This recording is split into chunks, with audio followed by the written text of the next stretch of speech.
welcome to your first day at my new school. I am waiting because I was expecting you to applaud. Please, you are too kind. I am Zoltan Grundy, as you probably know, because I am extremely famous and because you all met me several times. I have emailed all of you your class schedules and assignments for this week. No, not now. Okay, I'm sorry. Go on. I will be providing you with excellent facilities and teachers, and I expect nothing less than excellence in return. And applause. But not now. So, does anyone have any questions? I have a question. Have you seen my retainer? Interesting question. No, I have not. I have a question. Have you checked in your mouth? I have a question. How dumb do you think I am?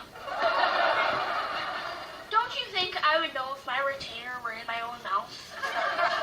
It's in your mouth. This isn't mine.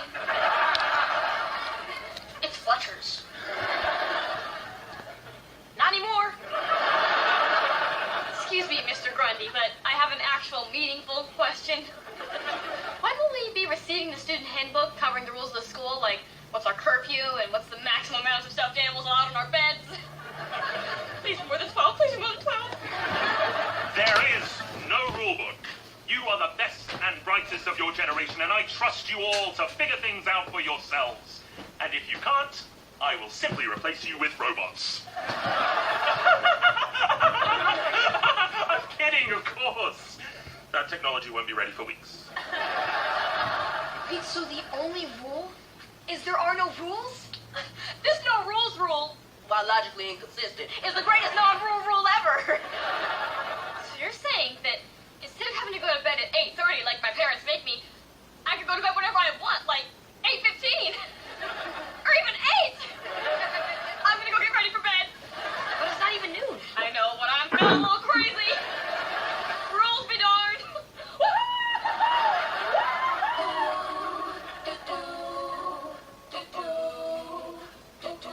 Wow! Everybody's got that thing, something different we all bring. Don't you let them clip your wings. You got it, you got it. We're on fire and we blaze in extraordinary ways. 365 days. We got it, we got it. You can dream it, you can be it. If you can feel it, you can believe it. 'Cause I am, you are, we are exceptional, exceptional. Yeah, I am, you are, we are exceptional, exceptional. Wow!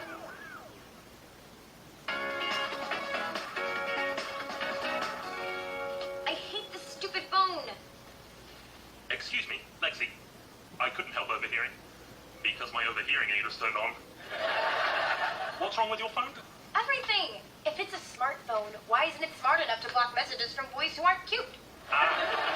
Actually, we tried that with the Z phone too, but I could never get through to my mother. It should also block messages from my boyfriend/ex-boyfriend chat. I'm confused. Is he your boyfriend or your ex-boyfriend? Both. We have a love-hate relationship. All the other girls hate that I'm going out with him, and I love that. Fascinating. You could give me a real insight into the psyche of the young consumer. I was so advanced as a child I never really got to be a teen, but I have done extensive reading on the teenage experience. So this Chad, is he a vampire or a werewolf? Hey, kid, have you seen Mr. Grundy? Actually, never mind. Found him. He's right behind your face. Mr. Grundy? Here are the financial reports for the Hashimoto soda deal. I did them entirely on my own with no help from anyone. Unless you hate them, in which case it was Lauderstein from accounting. Lexi, this is my Vice President of Acquisitions, Winter Maddox. She's in charge of acquisitions, and she bought that outfit? Do you need a tissue? Obviously, you're quite snotty. Anyway, shall we discuss the deal and then my well-deserved and overdue promotion? Sorry, I have more important things to deal with right now. Did you know it was the 1-week anniversary of Lexi's new haircut and Chad didn't even send flowers? You just don't do that to a person.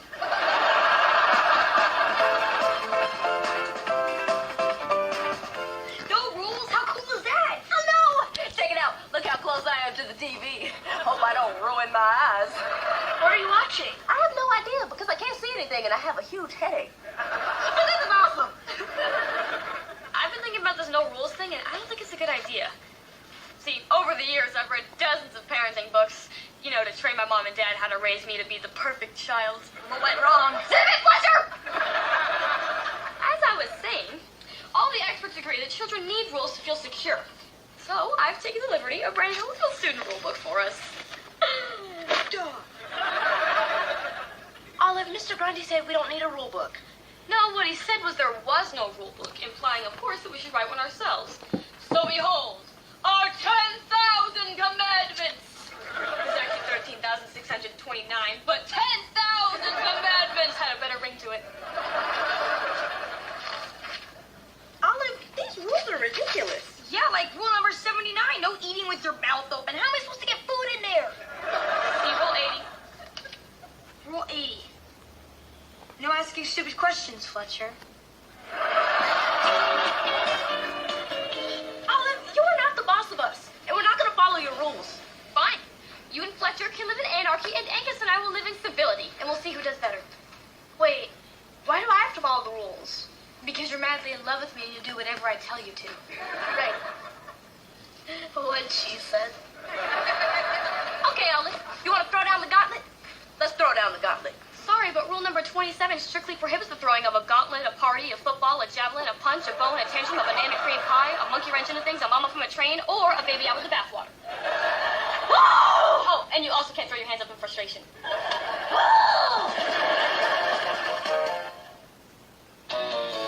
Check this out. Chad just texted me a picture of him and Nicole, followed by another text that says, sorry, sent this to you by accident. That is totes cray. Sorry to interrupt your little party. Not as sorry as we are. Roasted! Mr. Grundy, we have a video conference with Mr. Hashimoto about the deal. Not now. Lexi and I need to figure out what to text back to Chad. How about TTYN? Talk to you, never. Sir, to set up this call, I sent Mr. Hashimoto gifts for 12 straight days. Do you know how much it costs to ship a partridge in a pear tree? We need to call him now. Okay. Are you nuts? You can't call him again so soon. You look totes desperate. What? Just wait like 3 days before you call him. Oh, and change your relationship status from pursuing a deal to open to offers. That actually might work. I didn't realize that business negotiations were so much like dating. Probably because I know absolutely nothing about dating. We will call Hashimoto next week. Sir, are you going to listen to some self-obsessed teenage girl or to a self-obsessed Harvard-trained management major? If you majored in management, you'd think you'd manage to put a little bit of makeup on. Microwaved! That's not a thing.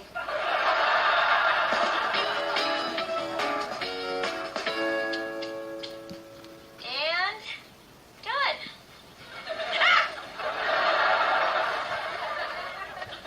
Okay, so lunch is in 5 minutes.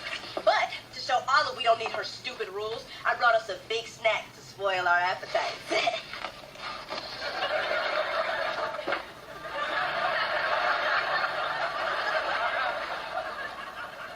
No thanks. I brought my own snack.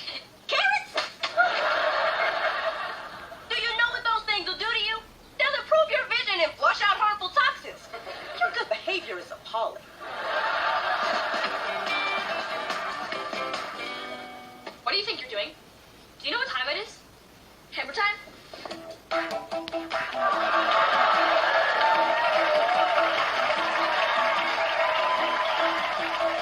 No. 15 minutes till lights out. Hammer time was at 4. You missed it. Did you finish your homework? Yes. Did you brush your teeth? Yes. Did you floss? Yes. Are you lying about all this? Yes.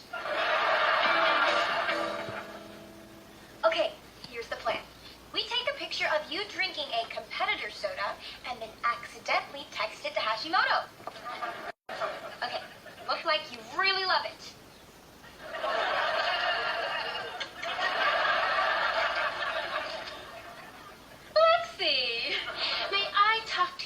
a minute? I have a favor to ask. Sorry. There's nothing I can do about your hair. I'll have you know, this hair went to Harvard. All of me did. Oh, except my nose. That was a graduation gift. Anyway, I need you to stop distracting Mr. Grundy. I understand. What you're saying is you're totes jelly. What? Sorry. I forgot you only speak old people.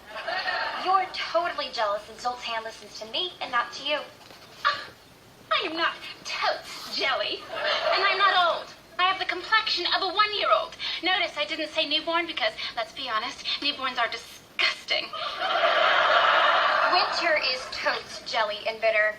We should make her a peanut bitter and jelly sandwich. And add a side order of hater tots.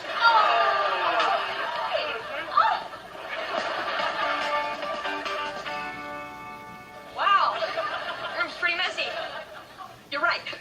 I have to do something about it. Because it has to be super messy. Olive has to think that we love living without her rules. Even though, and this might surprise you, pepperoni and ice cream can be a little tough on the tum-tum.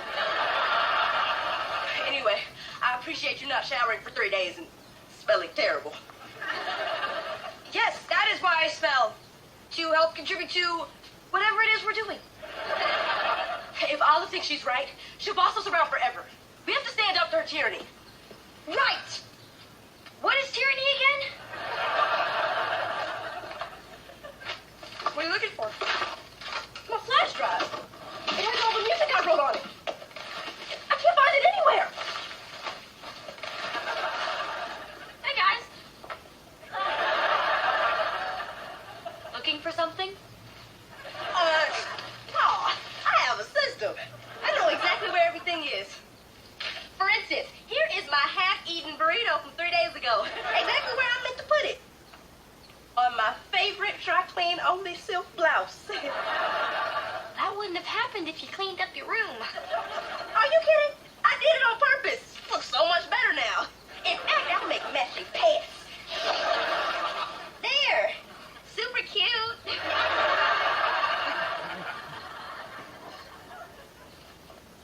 We have to find that flash drive. Quick, help me clean up so I can look for it. I'll put things away and you fold everything. What are you doing? Folding. I only have a pair of 2s.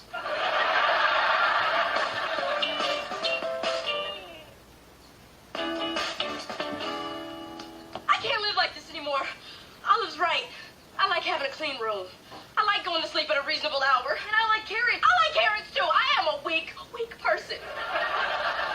So I guess I just tell Olive she wins? No way. If we admit to Olive that we were wrong, her most common phrase won't be interesting factoid. It'll be, I told you so. Wow. What happened? Have you seen the error of your ways? Interesting factoid. I told you so. No. I didn't clean up because you thought I should. I cleaned because the new dorm supervisor made me. There's a new dorm supervisor? Who is it? Yeah, who is it?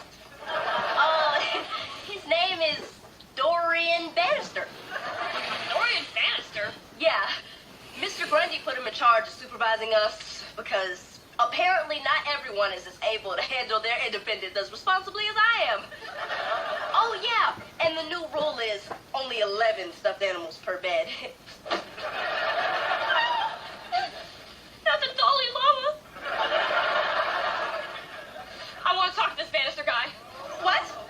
Well, there's no way his rules are better than mine.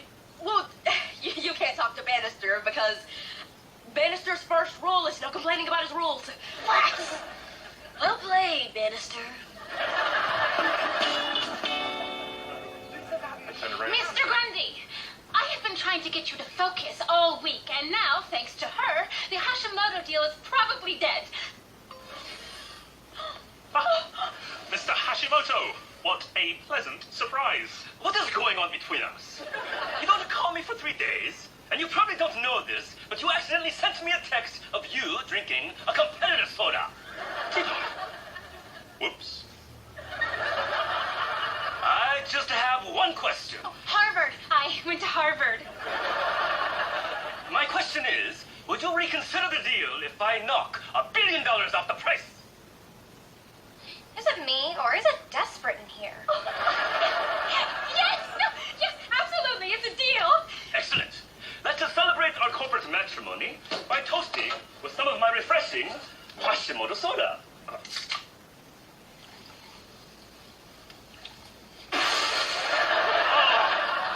What is this? It tastes like squid mucus. How dare you insult our most popular flavor, octopus mucus. You have a dishonored Hashimoto soda. The deal is off. Godzilla, not again. Mr. Grundy, do something. Lexi, what'd you do when a boy's breaking up with you? I don't know. It's never happened to me before. This banister idea was genius. We can make up any rules we want, blame them on Bannister, and Olive has to follow them. I know! By the way, I told Olive that Bannister outlawed interesting factoids and pans with flowers on them. I can't believe Bannister and his rules. I had to borrow these stupid flowerless pans from Angus. And Bannister said we had to stay up until 9, like rock and roll musicians. I barely slept 10 hours. I'm slowly dying. Technically, we're all slowly dying. I believe it's called aging. Jimmy Fletcher! I gotta talk to Bannister. Where is he? I think it's his day off, so guess you're out of luck. Never mind. There's Mr. Grundy. I'll talk to him instead. Wait, Mr. Grundy, how could you hire someone to look after us instead of me? You have crossed the line. Rule 27 be darned. I am throwing down the gauntlet. I have no idea what you're talking about. But thank you for finding my gauntlet. I've been looking all over for this. so what you're saying is somebody at your company is making up their own rules without your permission? This is an outrage. An outrage, I say. I don't know who's responsible for this, but I intend to find out. And when I do, I would not want to be that person. Mostly because I like being who I am. Because I'm a billionaire. It's Bannister. He's run amok with power. And that's my job. Bannister. You have a big company. You can't be expected to know all your employees by name. I know exactly who he is. You do? Bannister? A word, please. Yes, sir. There's a real Bannister. Who do you think you are, Bannister, supervising these kids without my approval? Yeah, what is wrong with you? Outlawing interesting factoids. I've had to use uninteresting factoids all day. Mr. Grundy, sir, I don't want to hear it. Pack up your office, Bannister. You're fired. What? Sir, I have a wife and 5 children, all named Zoltan. No excuses, Bannister. He's a brick. Wait. Bannister didn't do anything. Well, now he cannot do anything from home because he ain't working here anymore! Look, Mr. Grundy, I can explain. I didn't want Olive bossing us around, so I just told her we were following rules made up by some guy named Bannister. I didn't know there was actually a real Bannister. Dorian Bannister is just a fake name I use whenever I need to invent someone. It's a condition I have. You should ask my pediatrician, Dr. Dorian Bannister. In that case, Bannister, you can stay. But for goodness sake, rename your children. 5 Sultans. That's totes creepy. Sir, thank you, sir. Thank you. Stop grumbling, Bannister. Get back to work. So you lied to me? Look, Olive, I'm sorry. I didn't want to admit it, but we do need rules. You were right. Again. Sorry, too. I kind of overdid it. Hey, what about me? This hasn't been easy on me either. Jimmy Fletcher!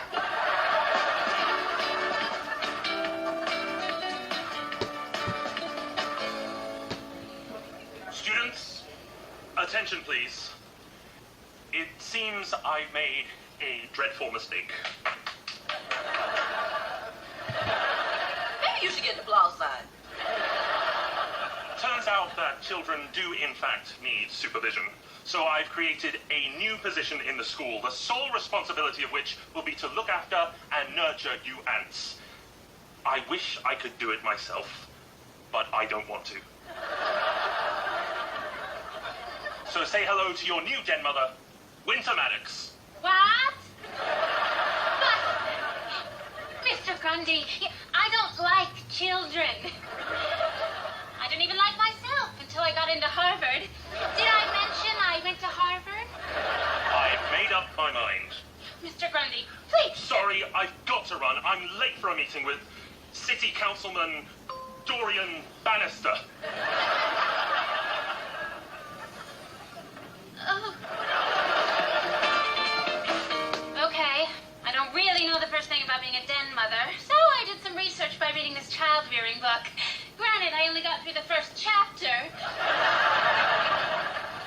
Could you maybe jump ahead to the chapter on teenagers? How long do we have to stay in here? And can we please get some more challenging toys?